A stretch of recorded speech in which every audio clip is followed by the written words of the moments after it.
உங்கள் அனைவரையும் மீண்டுமாக அருள்நாதர் இயேசு கிறிஸ்துவின் நாமத்திலும் ஜீவோடு திருச்சபையினுடைய அன்பர்பன் ஐக்கியம் சார்பாகவும் அன்போடு வாழ்த்தி வரவேற்றுக் கொள்கிறேன். இந்த நாளிலும் கூட தேவ சமூகத்திலே நாங்கள் நல்ல ஒரு ஆராதனை, தேவன் மகிமை அடையும்படியான ஒரு ஆராதனை கடந்து வந்திருக்கிறோம். அடுத்ததாக நாங்கள் தேவனுடைய வார்த்தைகளை தியானிக்க போகிறோம். அந்த வார்த்தைக்கு ஆதாரமாய் நாங்கள் எடுத்துக்கொள்வோம் எண்ணாகம புஸ்தகத்தினுடைய 14ஆம் அதிகாரத்தை எடுத்துக்கொள்வோம். அதிகமான வசனங்கள். எண்ணாகம புஸ்தகம் 14 11 தொடக்கம் 22 வரையிலுமான வசனங்களை நாங்கள் வாசிப்போம். எண்ணாகமும் 14 11 தொடக்கம் 22. கர்த்தர் மோசேயை நோக்கி, எதுவரைக்கும் இந்த ஜனங்கள் எனக்கு கோபம் உண்டாக்குவார்கள்? தங்களுக்குள்ளே நான் காட்டின சகல அடையாளங்களையும் அவர்கள் கண்டும் எதுவரைக்கும் என்னை விசுவாசியாதிருப்பார்கள்? நான் அவர்களை கொள்ளை நோயினாலே வாதித்து சுதந்திரத்துக்கு புறப்பட்டு போகும் படிக்கு அவைகளை பார்க்கிலும் உன்னை பெரிதும் பலத்ததுமான ஜாதியாக்குவேன் என்றார். மோசே கர்த்தரை நோக்கி, எகிப்தியர் இதை கேட்பார்கள். அவர்கள் நடுவிலிருந்து உம்முடைய வல்லமையினாலே இந்த ஜனங்களை கொண்டு வந்தீரே. கர்த்தராகிய நீர் இந்த ஜனங்களின் நடுவே இருக்கிறதையும் கர்த்தராகிய நீர் முகமுகமாய் தரிசனமாகிறதையும் உம்முடைய மேகம் இவர்கள் மேல் நிற்கிறதையும் பகலில் மேக தூணிலும் இரவில் அக்கினி தூணிலும் நீர் இவர்களுக்கு முன் செல்லுகிறதையும் கேட்டிருக்கிறார்கள். இந்த தேசத்தின் குடிகளுக்கும் சொல்லுவார்கள், ஒரே மனிதனை கொல்லுகிறது போல இந்த ஜனங்களை எல்லாம் நீர் கொள்வீரானால் அப்பொழுது உம்முடைய கீர்த்தியை கேட்டிருக்கும் புறஜாதியார் கர்த்தர் அந்த ஜனங்களுக்கு கொடுப்போம் என்று ஆணையிட்டிருந்த தேசத்திலே அவர்களை கொண்டு போய் விட கூடாதே போனபடியினால் அவர்களை வனாந்தரத்திலே கொன்று போட்டார் என்பார்களே. ஆகையால் கர்த்தர் நீடிய சாந்தமும் மிகுந்த கிருபையும் உள்ளவர் என்றும் அக்கிரமத்தையும் மீறுதல்களையும் மன்னிக்கிறவர் என்றும் குற்றமுள்ளவர்களை குற்றமற்றவர்களாக விடாமல் பிதாக்கள் செய்த அக்கிரமத்தை பிள்ளைகளிடத்தில் 3ஆம் 4ஆம் தலைமுறை மட்டும் விசாரிக்கிறவர் என்றும் நீர் சொல்லியிருக்கிறபடியே என் ஆண்டவருடைய வல்லமை பெரிதாய் விளங்குவதாக. உம்முடைய கிருபையினுடைய மகத்துவத்தின் படியேயும் எகிப்தை விட்டது முதல் இந்நாள் வரைக்கும் இந்த ஜனங்களுக்கு மன்னித்து வந்ததின் படியேயும் இந்த ஜனங்களின் அக்கிரமத்தை மன்னித்தருளும் என்றான். அப்பொழுது கர்த்தர், உன் வார்த்தையின் படியே மன்னித்தேன், பூமியெல்லாம் கர்த்தருடைய மகிமையினாலே நிலைத்திருக்கும் என்று என்னுடைய ஜீவனை கொண்டு சொல்லுகிறேன். என் மகிமையும் நான் எகிப்திலும் வனாந்தரத்திலும் செய்த என் அடையாளங்களையும் கண்டிருந்தும் என் சத்தத்துக்கு செவி கொடாமல் இதனுடைய 10 முறை என்னை பரீட்சை பார்த்த மனிதர்கள் ஒருவரும் அவர்கள் பிதாக்களுக்கு நான் ஆணையிட்டு கொடுத்த தேசத்தை காண மாட்டார்கள். எனக்கு கோபம் உண்டாக்கினவர்களில் ஒருவனும் அதை காண மாட்டார்கள். ஆமென். அன்பான தகப்பனே, அப்பா, இந்த வேளையிலுமாய் கூட இந்த வார்த்தைக்கு நேராக என்னையும் சபையாரையும் தாழ்த்துகிறேன். பரிசுத்த ஆவியானவர், அப்பா, நீர் எதை எங்களோடு பேச சித்தமாக இருக்கிறீரோ அதை ஆண்டவரே முழுவதுமாய் எங்களுக்கு பிரயோஜனமான விதத்திலே எடுத்து பேசுவீராக. என்னுடைய சரீரத்தில் இருக்கிற பலவீனங்களிலும் கர்த்தாவே உங்களுடைய பலம் பூர்ணமாய் விளங்குவதாக. கர்த்தாவே, இன்று நாள் வார்த்தையை முத்திரித்து ஆசீர்வதித்தாரும் இயேசுவின் நாமத்தில் பிதாவே, ஆமென். ஒரு நீண்ட வசனங்கள், என்ன கணக்க வாசிக்கிற ஆளுக்கே தடக்கிற அளவுக்கு கணக்க வசனங்கள். அப்ப ஏன் இதை வாசிக்க வேண்டி இருந்துச்சுன்னு சொன்னால், நாங்கள் இந்த பகுதியை தான் தியானிக்க போகிறோம். அப்ப அந்த கிளாரிபிகேஷனுக்காக நாங்கள் இந்த வசனங்கள் அனைத்தையும் வாசித்திருந்தோம். இதிலே நாங்கள் 4 பகுதிகளாக இந்த வாசித்த பகுதிகளை நாங்கள் தியானிக்க முடியும். முதலாவது எண்ணாகமம் 14ஆம் அதிகாரத்தினுடைய அந்த 11 12 வசனங்களிலே கர்த்தர் மோசேயை பார்த்து சொல்லுகிறார், நான் இந்த இஸ்ரவேல் ஜனங்களை அழித்து போட்டேன் என்றால் அவர்கள் பாவம் செய்து விட்டார்கள். அவர்களை அழித்து போட்டு நான் உன்னை பெரிய ஜாதியாக்குகிறேன். ஆபிரகாமுக்கு கொடுத்த அதே ஆசீர்வாதத்தை மோசேக்கும் கொடுக்கிறார். ஆனால் மோசே அதை ஏற்றுக்கொள்ளாமல், அதை தொடர்ந்து நாங்கள் வாசித்தோம்னா எண்ணாகமம் 13 தொடக்கம் 19 வரைக்கும் மோசே அந்த கர்த்தர் தன்னை ஆசீர்வாதிக்க போகிறதை பெரிதாக எண்ணாமல் தன்னுடைய ஜனங்களுக்காக மன்றாடுகிறார். ஆண்டவரே, நீர் அவர்களை அழைத்து போடாதையும், அப்படி அழித்து போட்டீரானால் உம்முடைய நாமத்துக்கு அது மகிமையா இருக்காது. ஏண்டா மற்றவங்க சொல்லுவாங்க, ஆண்டவருக்கு அவர்களை கானான் தேசத்துக்கு கொண்டு போக முடியாமல் போனபடினால அந்த ஜனங்களை அழித்து போட்டார் என்று சொல்லி. அதற்கு பிறகு நாங்கள் வாசித்தோம் என்றால் எண்ணாகமம் 14 20 21 ஆண்டவர் சொல்லுகிறார், தன்னுடைய நாமத்துக்கு மகிமை உண்டாகும்படியாக மோசேயினுடைய ஜெபத்துக்கு பதிலாக அந்த ஜனங்களை மன்னித்தேன் என்று சொல்லுகிறார். அப்ப இந்த 3 பகுதிகளும் நாங்கள் இந்த எண்ணாகம புஸ்தகத்தில் வாசிக்கிறோம். இதே போல சேம் இந்த 3 பகுதிகளும் வரக்கூடிய இன்னொரு ஜெபம், இன்னொரு பகுதி இதற்கு முன்பாகவும் நாங்கள் வேதத்தில் வாசிக்க முடியும். இதே மாதிரி கர்த்தர் மோசே இடத்துல சொல்லுகிறார், நான் இந்த இஸ்ரவேல் ஜனங்களை அழித்து போட்டு உன்னை பெரிய ஜாதியாக்குவேன் என்று சொல்லி. மோசே தன்னுடைய ஜனங்களுக்காக திறப்பில் நின்று மன்றாடுகிறார். கர்த்தர் அந்த ஜெபத்தை கேட்டு அந்த ஜனங்களுக்கு செய்ய நினைத்த தீங்கை செய்யாமல் போனார். எங்கே நாங்கள் இதை வாசிக்க முடியும்? எங்களுக்கு நாங்கள் அநேக பிரசங்கிமா தியானித்த பகுதி யாருக்காவது ஞாபகம் இருக்கா? சேம் இந்த 3 காரியங்களும் அப்படியே வரும். இதற்கு முன்பாக கன்றுக்குட்டி அந்த ஒரே பர்வதத்திலே மோசே தேவனுடைய பர்வதத்திலே நின்ற போது இஸ்ரவேல் ஜனங்கள் அந்த கன்றுக்குட்டியை வார்ப்பித்து தேவனுக்கு பண்டிகை என்று சொல்லி தேவனுக்கு கோபம் மூட்டின போது சேம் இதே காரியம்தான். மோசே கர்த்தர் சொல்லுகிறார், நான் இந்த ஜனங்களை அழித்து போடுவேன் என்று சொல்லி உன்னை பெரிய ஜாதியாக்குறேன் என்றார். மோசே தன்னுடைய ஜனங்களுக்காக திறப்பில் நின்று மன்றாடுகிறார். கர்த்தர் அந்த ஜெபத்தை கேட்டு அந்த ஜனங்களை மன்னிக்கிறார். அப்ப இதை பார்க்கிற போது எங்களுக்கு என்ன தோணும்? நாங்க பாவம் செய்யலாம், ஜெபிக்கலாம், மன்னிப்பு பெறுவோம். பாவம் செய்யலாம், ஜெபிக்கலாம், மன்னிப்பு பெறுவோம். வேதமும் இதைத்தான் சொல்லுகிறது. எவன் பாவம் செய்தாலும் ஜெபிக்கிற போது, மனம் திரும்புகிற போது, வருகிற போது கர்த்தர் அதை மன்னிக்கிறவராய் இருக்கிறார். அதுல எந்த மாற்றமும் இல்லை. அது எங்களுக்கு நன்றாக தெரியும். அப்ப நாங்கள் அது எங்களுக்கு ஒரு கீயா. இன்றைக்கு அப்படித்தானே பிரசங்கிக்கிறார்கள். இன்றைக்கு கிருபையின் உபதேசம் என்ன சொல்லிக் கொண்டிருக்கிறார்கள்? அது எல்லாமே எங்களுக்கு ஒரு கீ மாதிரி கொடுக்கப்பட்டிருக்கிறபடினால நாங்க பாவம் செய்கிறத குறித்து பெருசாக கவலைப்பட தேவையில்லை.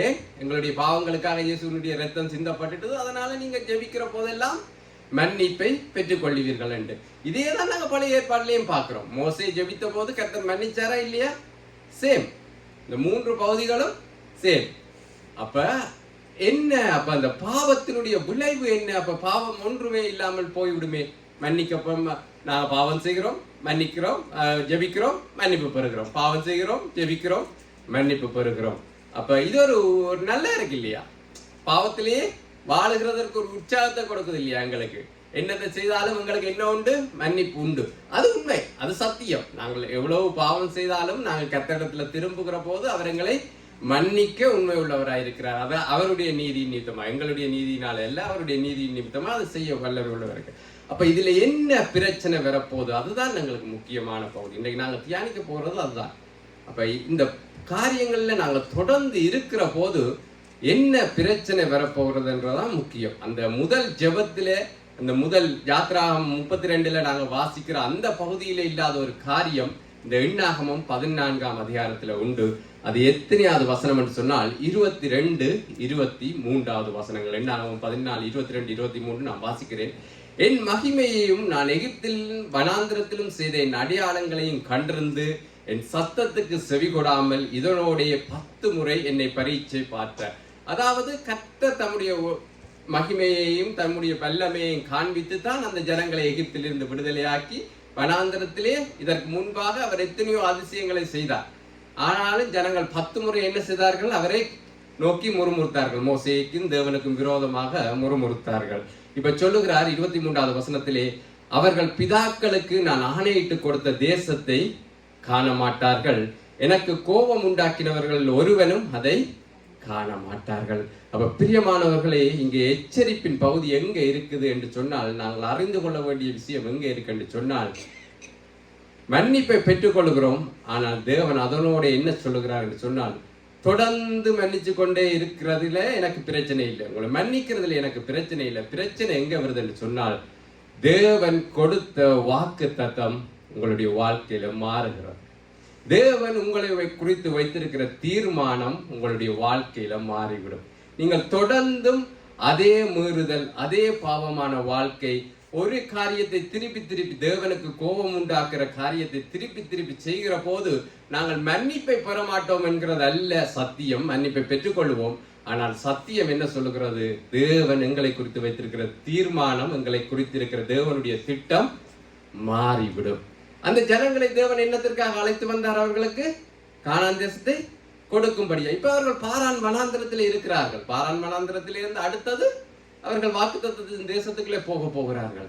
ஆனால் இப்ப அவர்களுடைய மீறுதல்களின் நிமித்தமாய் தேவன் என்ன சொல்லுகிறார்? நீங்கள் அந்த வாக்குத்தத்தத்துக்குள்ளே பிரவேசிக்க போகிறது இல்லை. அப்ப இதுல அநேக வாலிப பிள்ளைகள் இருக்கிறீர்கள். நீங்க தெரிந்து கொள்ள வேண்டிய முக்கியமான காரியம் என்னென்று சொன்னால், தேவனுக்கு நாங்கள் மீறுதலிலே, தொடர்ந்து தேவன் வெறுக்கிற காரியங்களிலே, தேவன் அனுமதிக்காத காரியங்களிலே நாங்கள் தொடர்ந்து நிலைத்திருப்போம் என்று சொன்னால், தேவன் உங்களை குறித்து வைத்திருக்கிற தீர்மானத்திலே இருந்து அவர் மாற்றிக்கொள்ளுவார். அது தேவனுடைய பிள்ளையா? இல்லை. தேவன் அப்ப சில வேளை நாங்கள் நினைக்கலாம், கர்த்தர் எங்களை குறித்து வைத்திருக்கிற தீர்மானம் மாறுமா? கர்த்தர் எங்களுக்கு கொடுத்த வாக்கு தத்தத்தை மாற்றிக்கொள்ளுவாரா என்று சொன்னால் மாற்றிக்கொள்ளுவார். பிரியமானவர்களே, அதுதான் பாவத்தினுடைய விளைவு. பாவத்திலிருந்து மன்னிப்பை நாங்கள் பெற்றுக்கொள்வோம், ஆனால் பாவத்தினுடைய விளைவை நாங்கள் கடந்து வர முடியாது. அது என்ன செய்யும்?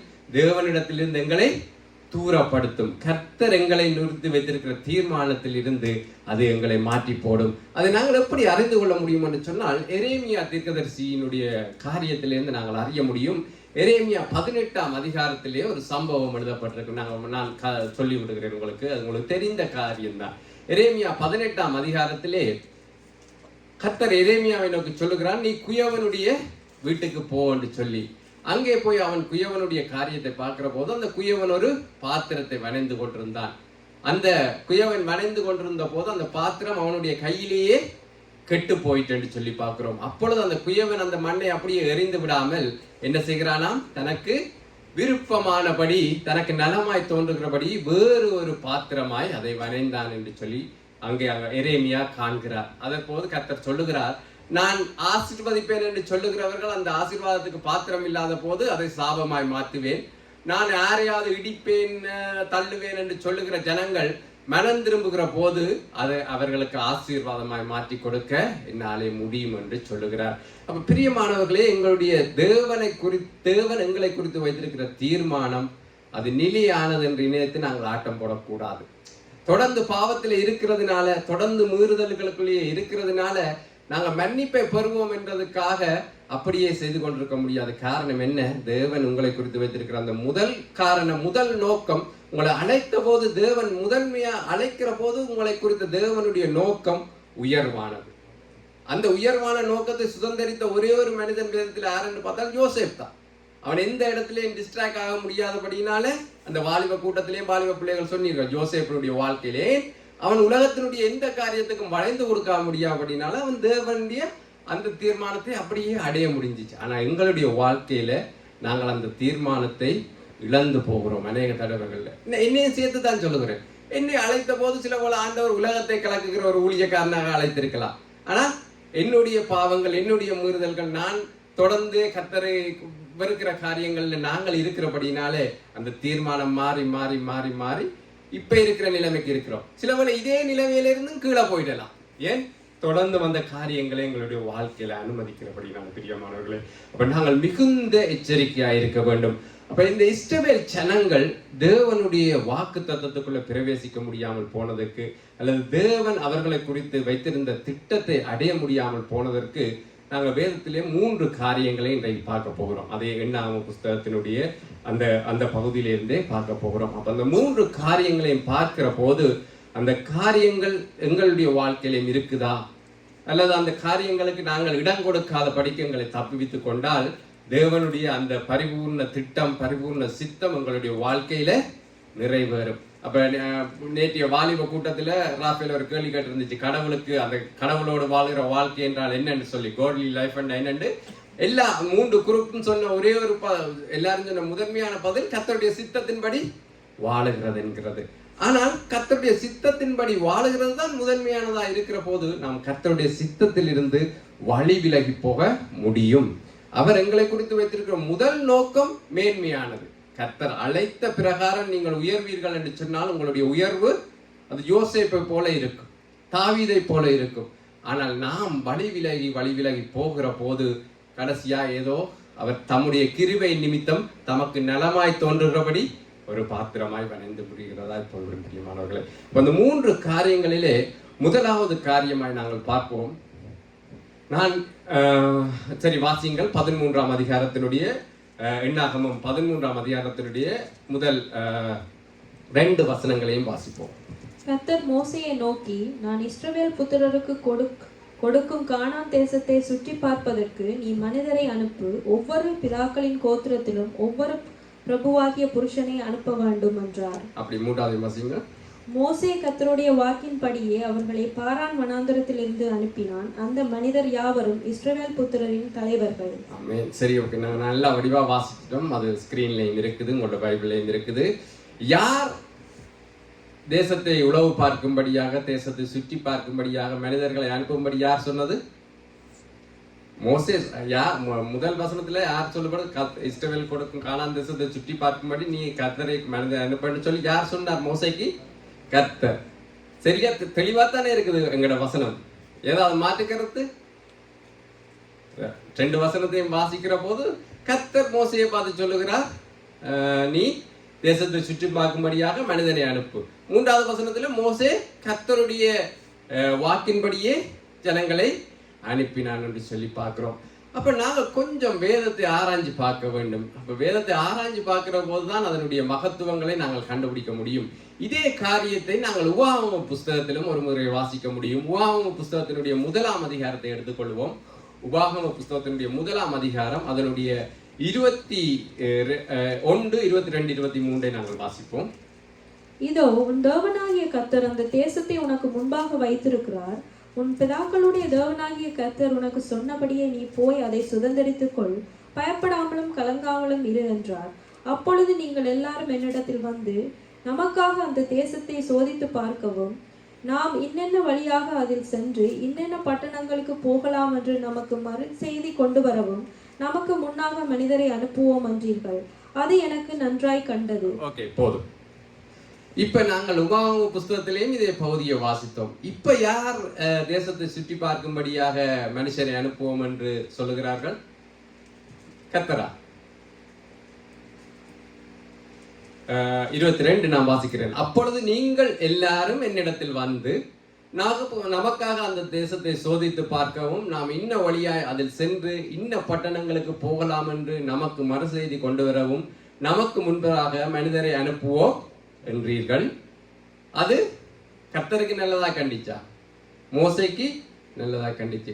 அப்ப என்ன ஆகமத்திலே கர்த்தர் அனுப்பினார் என்று இருக்குது. உபாகம புஸ்தகத்துக்கு வரும்போது அது எப்படி இருக்குது? யார் அனுப்பினார்களா? யாரு? இஸ்ரவேல் ஜனங்கள் தான் சொன்னார்கள், நாங்கள் வேவுகாரர்களை அனுப்பி தேசத்தை உளவு பார்ப்போம் என்று. அப்ப இந்த காரியமே இப்படி ஒரு குழப்பமா இருக்குது என்று சொல்லி நீங்கள் வாசித்து பார்க்கிற போது நாங்கள் யோசிச்சு பார்க்க வேண்டும். பிரியமானவர்களே, பாருங்கள், நாங்கள் 2ஆம் வாசித்த போது இணைத்தோம் கர்த்தர் தானே அனுப்பினார். பிறகு கர்த்தர் அந்த ஜனங்களை பார்த்தேன் கோவிக்க வேண்டும். அப்படித்தான் 2ஆம் வாசித்து கொண்டு வந்தால் தொடர்ச்சியாக முதல்ல 13 சொல்லுது கர்த்தர் தான் அனுப்பினார் என்று சொல்லி அவங்களை போய் சுற்றி பார்த்துட்டு செய்தி கொண்டு வர சொன்னார்கள். அவர்கள் செய்தியை சொன்ன பிறகு கர்த்தர் அந்த ஜனங்களை பார்த்து கோவித்தார் என்று வாசிக்கிற போது கர்த்தர் தான் ஏதோ பிளவிட்டது போல எங்களுக்கு தோணும். ஆனால் உபாகம புஸ்தகத்துக்கு வரும்போது மோசே சொல்லுகிறார், நீங்கள் தான் என்னிடத்துல வந்து சொன்னீர்கள் அந்த தேசத்தை சுற்றி பார்க்கும்படியாக ஆட்களை அனுப்புங்க என்று சொல்லி. அதை எனக்கும் எப்படி இருந்துச்சு? நல்லா இருந்துச்சு. அதால நான் அனுப்பினேன். அப்பயே இங்க மட்டும் மோசே உண்மையை ஒத்துக்கொள்றார், அங்க என்ன பொய்யா சொல்லிட்டாரா? இல்லை பிரியமானவர்கள், இதுல தான் நாங்கள் அறிந்து கொள்ள வேண்டிய முதலாவது முக்கியமான காரியம் என்னென்று சொன்னால், எங்களுடைய வாழ்க்கையிலே எங்களுக்கு விருப்பமாய் இருக்கிற, எங்களுக்கு நன்மையாய் காண்கிற காரியங்களை நாங்கள் தேவனுடைய சித்தமாய் மாற்றி கொடுப்போம். கர்த்தருக்கு ஒரே ஒரு ஆப்ஷன் தான் கொடுப்போம். ஆண்டவரே எனக்கு இந்த வேலை வேண்டும், ஆண்டவரே எனக்கு இந்த கணவன் வேணும், எனக்கு இந்த மனைவி வேணும், ஆண்டவரே நான் இந்த நாட்டில தான் இருப்பேன், ஆண்டவரே நான் இந்த படிப்பு தான் படிப்பேன், இதே எனக்கு ஆசீர்வதித்து தாரும், இதே எனக்கு ஆசீர்வதித்து தாரும், இந்த காரியத்தில் எனக்கு நன்மை செய்யும் என்கிறது தான் எங்களுடைய ஒரே ஜெபமா இருக்கும். ஒற்று மாற்றம் இருக்காது. கர்த்தாவே இதை குறித்து உம்முடைய சித்தம் என்ன, நான் இந்த நாட்டில இருக்கணுமா அந்த நாட்டில இருக்கணுமா, இந்த கல்யாணத்துல உங்களுக்கு உடன்பாடு இருக்கா இல்லையா, அதை பற்றி எதுவுமே இருக்காது. எங்களுடைய ஒரே ஒரு ஜெபம், கர்த்தருக்கு ஒரே ஒரு ஆப்ஷன் தான் கொடுப்போம், ரெண்டாவது ஆப்ஷன் இருக்கவே இருக்காது. இப்ப அந்த காரியம் எங்களுக்கு ஏற்ற மாதிரி மாறணும்னு நாங்க என்ன சாட்சி சொல்லுவோம்? கர்த்தரின் ஜெபத்தை கேட்டா எனக்கு பதிலளித்தார். நாங்க எத்தனையோ சாட்சிகளை இந்த இடத்துல அப்படித்தான் சொல்லி இருக்கிறோம். பிரியமானவர்களே, கர்த்தரின் ஜெபத்தை கேட்டா கர்த்தர் எனக்கு பதில் தந்தார். ஏன்? இது கர்த்தர் அனுமதிக்கிற காரியம். கர்த்தர் அங்கீகரிக்கவில்லை. இந்த யோசனையை கர்த்தர் அனுமதித்தார். அந்த ஜனங்களுடைய மான்றாட்டின் நிமித்தமாய், அந்த ஜனங்களுடைய முறுமுறுப்பின் நிமித்தமாய், அவர்களுடைய இருதயத்தின் யோசனையின் நிமித்தமாய் கர்த்தர் அங்கீகரித்த காரியம். பிரியமானவர்களே, தேவனுடைய சித்தம், தேவனுடைய திட்டம் எங்களுடைய வாழ்க்கையில நிறைவேறாமல் போறதுக்கு காரணம் என்னன்னு சொன்னால், முக்கியமான காரணம் நாங்கள் எங்களுடைய சொந்த விருப்பத்தை, எங்களுடைய சொந்த காரியத்தை, அது கர்த்தருடைய காரியம், கர்த்தர் எங்களுடைய வாழ்க்கையில அனுமதித்த காரியம், கர்த்தர் என் ஜெபத்துக்கு கொடுத்த பதில் என்று கர்த்தருடைய நாமத்தை அங்க சூட்டி விடுவோம். சாட்சிகளும் சொல்லுவோம், கேட்கறதுக்கு நல்லா இருக்கும்.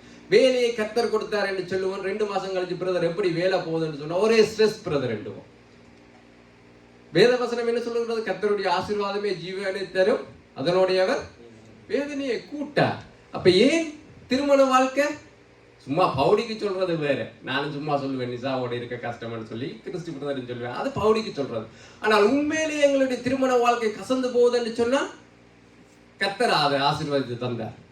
ஆனா நாங்க அப்படித்தானே சொல்லுகிறோம், கர்த்தர் கொடுத்த கர்த்தர் தந்த படிப்பு, கர்த்தர் தான் என்ன இதுக்குள்ள நடத்தினார் பிரதர், அந்த தேசத்துக்குள்ள கர்த்தர் என்ன கொண்டு வந்து விட்டார் பிரதர், கஷ்டமா கிடக்கு. நாங்க முதலாவது கர்த்தருடைய நாமத்தை சூட்டிடுவோம். ஆனால் யோசிச்சு பார்த்தா கர்த்தருக்கு நாங்க கொடுத்த ஒரே ஒரு ஆப்ஷன், நான் பெல்ஜியத்துக்கு தான் போவேன், நான் இந்த பொம்பளையை தான் கட்டுவேன், நான் இந்த வேலைக்கு தான் போவேன், நான் படிச்ச இந்த படிப்பு தான் படிப்பேன், வேற எதையும் யோசிக்க மாட்டோம். அப்படியெல்லாம் நாங்கள் தீர்மானித்து எங்களுடைய சுய விருப்பத்தை நிறைவேற்றி விட்டு கர்த்தர் அதை தட்டி கழிக்கிறவில்லை. எங்களுடைய கடவுள் ஒரு ஜென்டில்மேன் காட். அவர் உங்களை வலு கட்டாயமாக பிடிச்சு தள்ளி எதையும் செய்கிறது இல்லை. பிரியமானவர்களை, நீங்கள் அட்டம் பிடிச்சி இதுதான் வேணும் என்று விட்டீங்கள் என்று சொன்னார். உங்களுடைய குழந்தை பிள்ளையை நீங்க கடையில கூட்டி கொண்டு போறீங்க, விழுந்து கிடந்து அழுது இந்த பொம்மை வேணும் என்று சொல்லி, அது பிள்ளை கொண்டு வந்து வீட்டை வந்தோன்னா அதை எரிஞ்சு போடுமென்று உங்களுக்கு நல்லா தெரியும். ஆனா அந்த அடம் பிடிக்கிறது நிமித்தமா வாங்கி கொடுப்பீங்களா இல்லையா?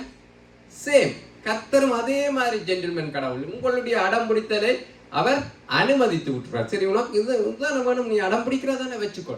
அப்ப அனுமதிக்கப்பட்ட சித்தம், தூய சித்தம் என்று 2 பதங்களை நாங்கள் வேத வியாக்கியானக்காரர்கள் சொல்லுவார். அனுமதிக்கப்பட்ட சித்தம் என்னன்னு சொன்னால், நீங்கள் ஒரே ஒரு காரியத்துக்கு அடம் பிடிச்சு எனக்கு இது வேணும் என்று சொன்னால் கர்த்தர் அதை அனுமதித்து விடுவார். அதனுடைய அர்த்தம் கர்த்தர் அதை அங்கீகரித்தார் என்பது அல்ல. கர்த்தர் அதை அங்கீகரிக்கவில்லை, அனுமதிக்கிறார். ஏன்? உங்களுடைய முறுமுறுப்பின் நிமித்தம், உங்களுடைய மன்றாட்டின் நிமித்தம், உங்களுடைய இருதயத்தின் நிமித்தம். பிரியமானவர்கள், ஆனால் தூய சித்தம் என்கிறது கர்த்தர் என்ன நினைக்கிறாரோ அதை செய்கிறேன் என்கிறது தூய சித்தம். தூய சித்தத்துக்கு நீங்கள் ஒப்பு கொடுத்தால், கர்த்தாவே உம்முடைய சித்தம் என்னை கொடுத்து என்ன இருக்கிறது என்று ஒப்பு கொடுத்தால், கர்த்தர் தாம் நினைத்தபடி உங்களை உயர்த்துவார். தன்னுடைய திட்டத்தின்படியே உங்களை நடத்தக்கூடியதா இருக்கும். அப்ப நாங்கள் வாசிக்கிற போது, என்ன புத்தகத்துல வாசிக்கிற போது கர்த்தர் அனுப்பினார், கர்த்தர் இந்த வரைக்கும் கர்த்தர் அனுப்பினார் என்று எத்தனை பேர் யோசிச்சு கொண்டிருந்தீங்களோ தெரியாது. நானும் புத்தகத்துல வாசிக்கிற வரைக்கும் அப்படித்தான் நினைச்சேன், கர்த்தர் தானே அனுப்பினார், என்னதுக்கு கர்த்தர் திருப்பி அந்த ஜனங்களை பார்த்து கோவிக்கிறார் என்று சொல்லி. ஆனால் உண்மையை தெரிந்து கொள்கிற போது கர்த்தர் அனுப்பவில்லை, அவர்களே தங்களுக்குரிய நல்ல யோசனையா இருக்காங்க. மோசைக்கு நல்லதா கண்டிச்சு. சில வேளை நீங்க சொல்லுகிற போது குணாபிரதர் சொல்லுவாரு, நல்ல ஐடியா தானே இருக்கு புள்ள, நான் ஜெபிக்கிறேன். பாஸ்டர்கிட்ட போய் சொன்னாலும் அவரும் சொல்லுவார், அப்படியா, நல்லபடியா தான் கிடக்குது, பரவாயில்ல, திருமணத்துக்காண்டி நான் ஜபிக்கிறேன். கர்த்தருடைய சித்தமா? மோசையே பார்க்கல. மோசையை காட்டிலும் குணாபிரதரோ பாஸ்டரோ பெரிய ஊழியக்காரர்கள் தானே மோகமாய் தேவனோட பேசின மோசைக்கே நல்லதா கண்டிச்சா. அப்ப நாங்கள் மிகுந்த அவதானமா இருக்கணும். எங்களுடைய சித்தம் அல்லது எங்களுடைய இருதயத்தின் நோக்கத்தை கொண்டு கர்த்தருடைய விருப்பமாக காண்பிக்கிறதுல மிகுந்த எச்சரிக்கையா இருக்க வேண்டும். பிரதர்ஸ் அண்ட் சிஸ்டர், வாலிப பிள்ளைகள் கவனமாயிருங்கள். ஏன்னு சொன்னால் நீங்கள் இனித்தான் தேவனுடைய சித்தத்துக்குள்ள வளர்ந்து வர போகிறீர்கள். அப்ப நீங்கள் உங்களை தேவனுடைய களிமண், அந்த கையில இருக்கிற கெட்டு போகாத நல்ல களிமண்ணாய் பார்த்துக் கொள்ளுங்கள். களிமண் கெட்டு போனதுக்கு குயவன் காரணமா? கர்த்தருடைய பிள்ளையா அந்த களிமண் கெட்டு போனதுக்கு? இல்ல, பரம குயவன் அவர் தம்முடைய விருப்பத்தின்படி அந்த களிமண் இழப்பல, அந்த களிமண் வளைஞ்சு கொடுக்கல. சிலவங்களை நாங்க அடம் பிடிப்போம், வளைஞ்சு கொடுக்க மாட்டோம். நான் விளத்த மாட்டேன், நீர் இதுக்கேற்ற மாதிரி நான் எந்த விருப்பத்துக்கு ஏற்ற மாதிரி நீர் என்ன கொண்டு போவோம்னு சொல்லி. அப்படிப்பட்ட நிலைமையில பிரியமானவர்களே, அதனுடைய ஆபத்து கர்த்தர் உங்களை குறித்து வைத்திருக்கிற அந்த பரிபூர்ணமான சித்தம் உங்களுடைய வாழ்க்கையில நிறைவேறாமல் போகும். சரி, 2வது காரியம், அந்த ஜனங்கள், அந்த உளவாளிகள் போய் செய்தியை கொண்டு வருகிறார்கள். அவர்கள் கொண்டு வருகிற செய்தி என்ன? மோசைக்கு சொல்லுகிறார்கள், நாங்கள் சுற்றி பார்த்து வந்த தேசம் நல்ல தேசம், அதுல நல்ல கனிகளை கொடுக்கிற தேசம், அது பாலும் தேனும் ஓடுகிற தேசம் தான் கர்த்தர் சொன்னது போல, அதிலே இந்த மாற்று கருத்தும் இல்லை. ஆனால் அங்கே இருக்கிற ஜனங்கள் பலவான்கள், அந்த பட்டணங்கள் அரணிப்பான பட்டணங்கள். அங்கே நாங்கள் ராட்சத பிறவியான மனுஷரை கண்டோம். இப்படியாக எல்லாம் செய்தி பரப்புகிறார்கள். அப்ப அவர்கள் கொண்டு வந்த செய்தியில ஏதாவது பிழை இருந்துச்சா? நீங்கள் என்னாகும் புஸ்தகத்தின் 11ஆம் அதிகாரத்தினுடைய காரியங்களை நீங்க தொடர்ந்து வாசிப்பீங்கன்னு சொன்னால் அந்த அவர்கள் கொடுத்த செய்தி இருக்குது. அந்த செய்தியிலே ஒரு மாற்றமும் இல்லை. அவர்கள் சரியான செய்தியை தான் கொண்டு வருகிறார்கள். அவர்கள் சுத்தி பார்த்த போது ராட்சத மனுஷர்களை காணாம வந்து சொன்னாங்களா கண்டமண்டு? இல்ல, ராட்சத பிறவியான மனுஷர்கள் இருந்தார்கள். ஏனாக்கின் புத்திரர் இருந்தாங்களா இல்லையா? இருந்தாங்க. அரணிப்பான பட்டணங்களா இருந்துச்சா இல்லையா? அந்த தேசத்தின் ஜனங்கள் தங்கள் சொந்த குடிகளையே பட்சிக்கிற தேசம். அது எல்லாமே உண்மை. அப்ப எங்க பிழை வந்துச்சு என்று சொல்லி பார்க்கணும் என்று சொன்னால் எண்ணாகம புஸ்தகத்தினுடைய அதே 13ஆம் அதிகாரத்தினுடைய கடைசி வசனத்தை வாசியுங்கள். 33. அங்கே ராட்சச பிரதவியான ஏனாக்கின் குமாரராகிய ராட்சதரையும் கண்டோம். நாங்கள் எங்கள் பார்வைக்கு வட்டிக்கிளிகள் போல் இருந்தோம், அவர்கள் பார்வைக்கும் அப்படியே இருந்தோம் என்று சொல்லி. அங்கே ராட்சத பிரவியான ஏனாக்கின் குமாரரையும் கண்டோம், ராட்சதரையும் கண்டோம். நாங்கள் எங்கள் பார்வைக்கு வெட்டுக்கிளிகளை போல் இருந்தோம், அவர்கள் பார்வைக்கும் அப்படியே இருந்தோம். இதுல என்ன பிழை இருக்கு? அவர்கள் கொண்டு வந்த இந்த செய்தியில என்ன பிழை இருக்கு? உண்மையிலே அங்க ராட்சத பிறவிகள் இல்லையா? ஏனாக்கின் புத்திரர் இல்லையா? இவங்களுக்கு அவங்கள பாக்குற போது எப்படி இருந்துச்சு? தங்களை வெட்டுக்கிளிகள் போல இருந்துச்சு. இப்ப எல்லாமே சரியா தானே இருக்கு. பிறகு என் கர்த்தர் கோவிச்சு கொள்ள வேணும் என்று சொன்னால் அடுத்த வசனம் தான் அங்க முக்கியமான காரியம். என்ன சொல்கிறார்கள்? அவர்கள் பார்வைக்கும் அப்படியே இருந்தோம். இப்ப நான் ஒப்பிட்டு பார்க்கிறேன். நான் ஜாக்கப் பிரதரோட பாட திறமையோட ஒப்பிடுகிற போது அவர் நல்லா பாடுகிறார், நான் குறைவா பாடுகிறேன் என்று நான் நினைக்கிறேன். அதுல தப்பு இல்லை, ஏன்னா அது என்னுடைய ஆப்ஷன். ஆனா நான் என்ன நினைக்கிறோம், ஜாக்கப் பிரதர் என்ன பற்றி நினைக்கிறார், பாத்தி ஒரு மோசமான பாடகன் என்று விளங்குதா? இப்ப அந்த இவர்கள் என்ன நினைக்கிறார்கள், அவர்களுடைய பார்வைக்கு நாங்கள் வெட்டுக்கிளிகளை போல இருந்தோம் என்றது அது பரவாயில்லை.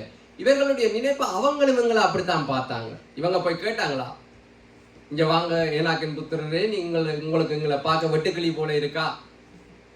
கேட்டு வந்தாங்களா? பிரியமானவர்களே, நாங்கள் சிந்திக்க வேண்டிய அடுத்த முக்கியமான காரியம், இன்றைக்கு கிறிஸ்தவர்கள் தங்களை குறித்து வைத்திருக்கிற தாழ்வு மனப்பான்மைகள் தான் தேவனுடைய சித்தம் எங்களுடைய வாழ்க்கையில பரிபூர்ணமாய் நிறைவேறாமல் போகிறதுக்கு முக்கியமான காரணம். என்ன?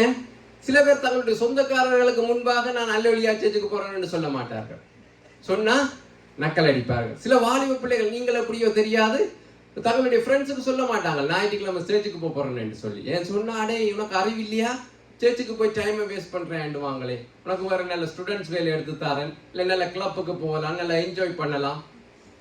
அவங்க சொல்ல பயப்படுவார்கள். இப்படி நாங்கள் எத்தனையோ பேர் இருக்கிறோம். என்ன, எங்களுடைய வாழ்க்கையில தேவன் எங்களுக்கு செய்த நன்மையை மற்றவர்களுக்கு சொல்லவே யோசிப்போம். நாங்கள் ஒரு கிறிஸ்தவன், நாங்கள் ரட்சிக்கப்பட்டவர்கள் என்பதை சொல்றதுக்கே எங்களுக்கு வெக்கமா இருக்குமே. அவர்களுடைய பார்வைக்கு நாங்கள் வெட்டுக்கிளிகளை போல இருந்தோம் என்று நினைச்சு கொண்டிருக்கிறோம். பிரியமானவர்களே, பாருங்கள், சில வேளைகள்ல இப்படியும் இருக்கும்.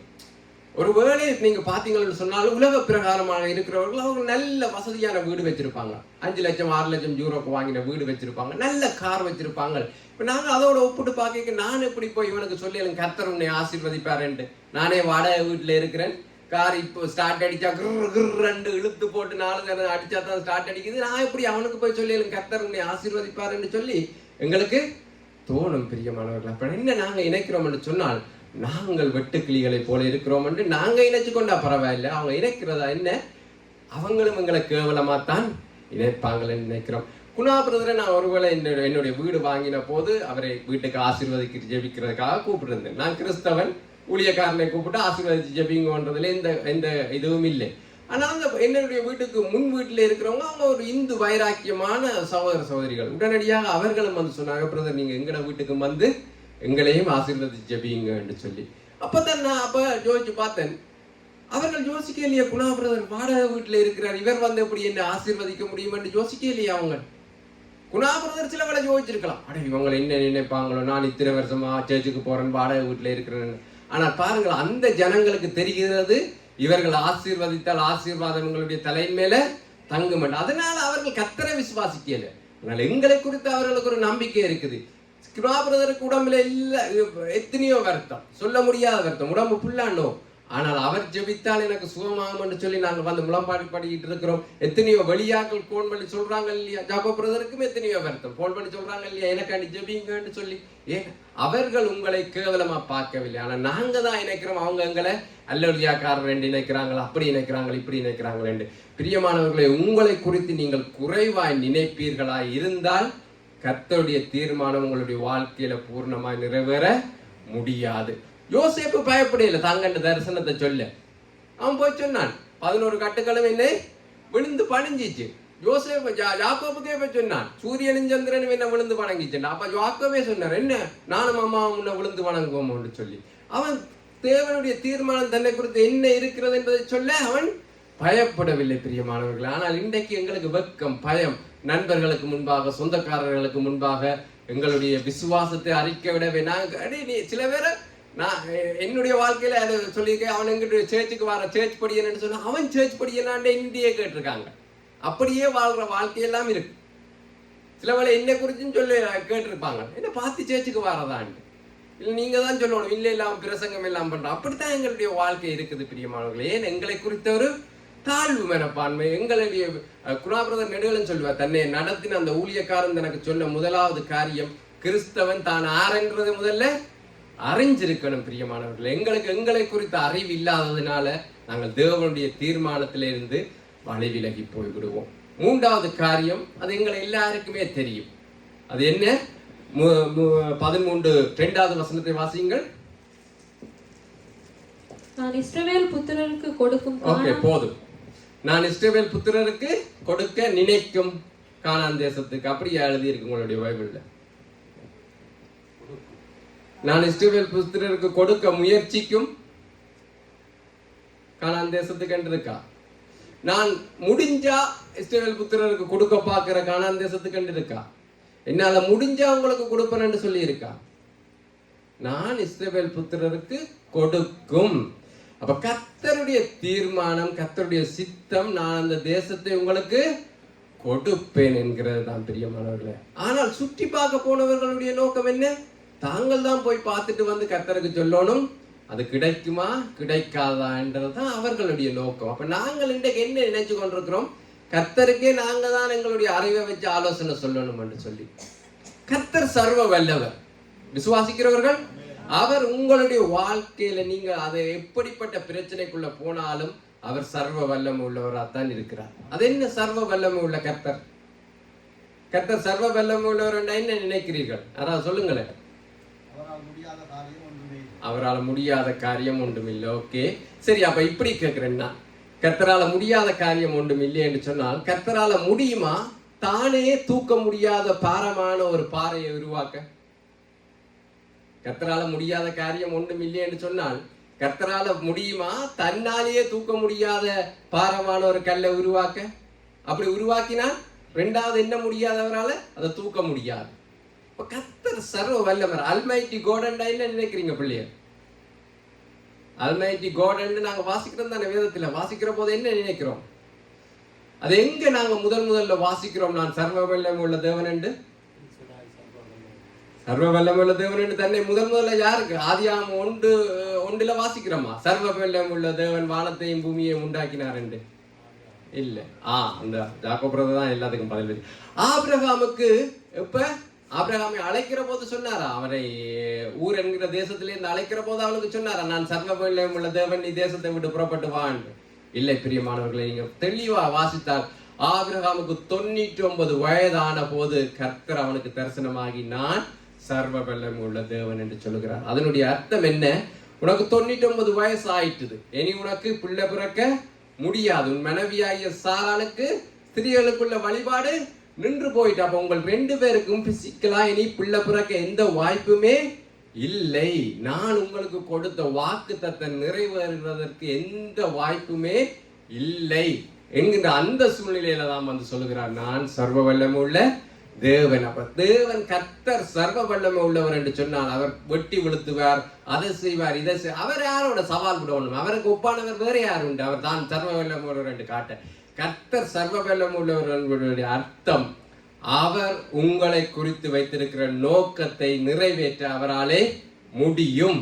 சூழ்நிலைகள் என்னவாக இருந்தாலும் காரியங்கள் எப்படி போனாலும் கர்த்தர் உங்களை குறித்து வைத்திருக்கிற தீர்மானத்தை நிறைவேற்ற அவரால் முடியும். அதுதான் சர்வ வல்லமை உள்ள தேவன்.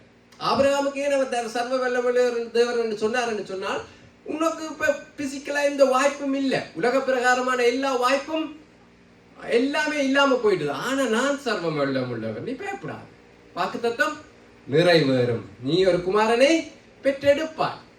பிரியமானவர்களே, அவருடைய சர்வ வல்லமைங்கிறது அதுதான். சில வேளைகள்ல நாங்கள் ஆண்டவர் ஒரு வாக்குத்தத்தத்தை எங்களுக்கு தருகிற போது உற்சாகமாக எடுத்து வச்சிருப்போம், ஜெபி ஜெபி என்று ஜெபிப்போம். காலம் போகும், சூழ்நிலைகள் மாறும், இது நடக்கவே முடியாது என்கின்ற சூழ்நிலை வந்த போது நாங்களும் யோசிப்போம், ஒருவேளை இது கர்த்தர் தெரியல போல, நானா நினைச்சிட்டேன் போல, கர்த்தருக்கு வேறு ஏதாவது ஆப்ஷன் வச்சிருப்பார் போல என்று சொல்லி நாங்க இணைப்போம் பிரியமானவர்கள். ஆனால் அவர் சர்வ வல்லமை உள்ளவர்.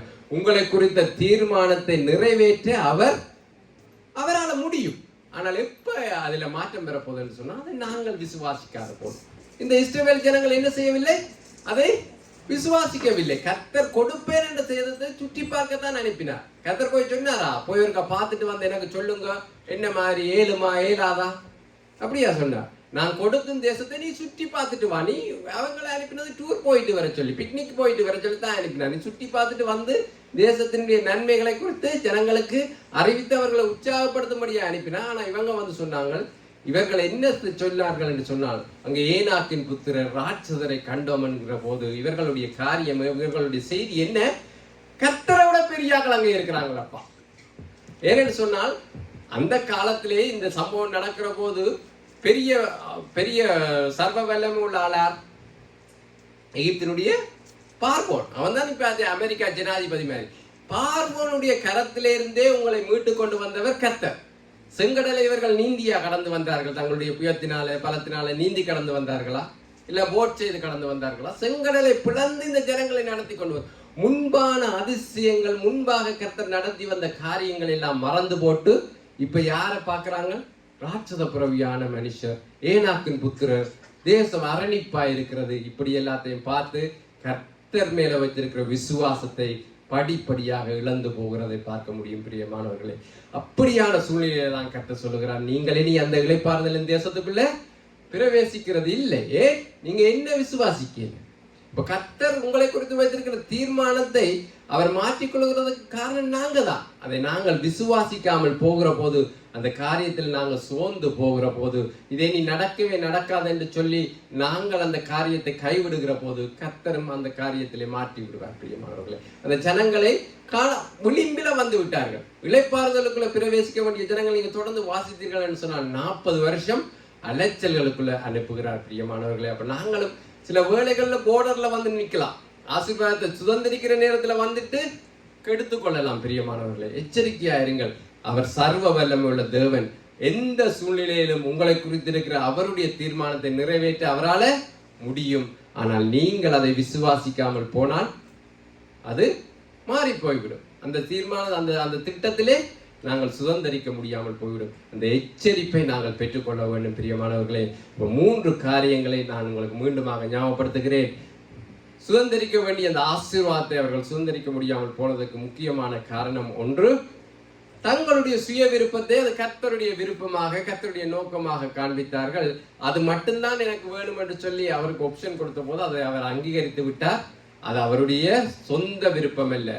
நாங்கள் உங்களுடைய விருப்பத்தை கர்த்தருடைய விருப்பமாய் மாற்றுவீர்களாக இருந்தால் நீங்கள் தேவனுடைய அந்த பரிபூர்ணமான திட்டத்தை அல்லது பரிபூர்ணமான சித்தத்தை, பரிபூர்ணமான ஆசீர்வாதத்தை சுதந்திரித்துக் கொள்ள முடியாது. 2வது காரியம், உங்களை குறித்தே நீங்கள் தாழ்வு மனப்பான்மை உள்ளவர்களாக இருந்தீர்களாக இருந்தால் உங்களுடைய விசுவாசத்தை எப்படி அறிக்கை பண்ணுவது, மற்றவர்களுக்கு முன்பாக எப்படி கர்த்தரை நான் அறிக்கை பண்ணுவது என்பதை குறித்து நீங்கள் கேள்வி உள்ளவர்களாக, சந்தேகம் உள்ளவர்களாக, உங்களை குறித்த தாழ்வு மனப்பான்மை உள்ளவர்களாக இருப்பீர்களாக இருந்தால் அவருடைய பரிபூர்ணமான சித்தம் உங்களுடைய வாழ்க்கையில நிறைவேற முடியாது. அவருடைய திட்டத்தின்படியாக உங்களை அவர் நடத்த முடியாது. 3வது, அவர் கொடுப்பேன் என்று சொன்னால் அவர் உங்களுக்கு கொடுத்த வாக்கு தத்தத்தை, உங்களை குறித்து வைத்திருக்கிற தீர்மானத்தை நிறைவேற்ற அவர் வல்லமை உள்ளவராக இருக்கிறார், சர்வ உள்ள தேவர். ஆனால் நீங்கள் அதை விசுவாசிக்காமல் நீங்கள் காரியங்களை பார்த்து, புயலையும் காற்றையும் ஜனங்களையும் சூழ்நிலைகளையும் பார்த்து, ஆண்டவரே இது இப்படி இல்லாம எனக்கு பெல்ஜியத்திலே நீ விசா கிடைக்காத போல, எனக்கு நான் கொலண்டுக்கு போகட்டும், நான் பிரான்ஸுக்கு போகட்டும், அதுக்கு ஆண்டவர்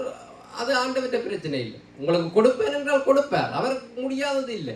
சூழ்நிலை எப்படி மாறினாலும் அவரால் செய்ய முடியும் என்றதை நீங்கள் விசுவாசித்தால் அவருடைய பரிபூர்ணமான அந்த ஆசீர்வாதத்தை பெற்றுக்கொள்வீர்கள்.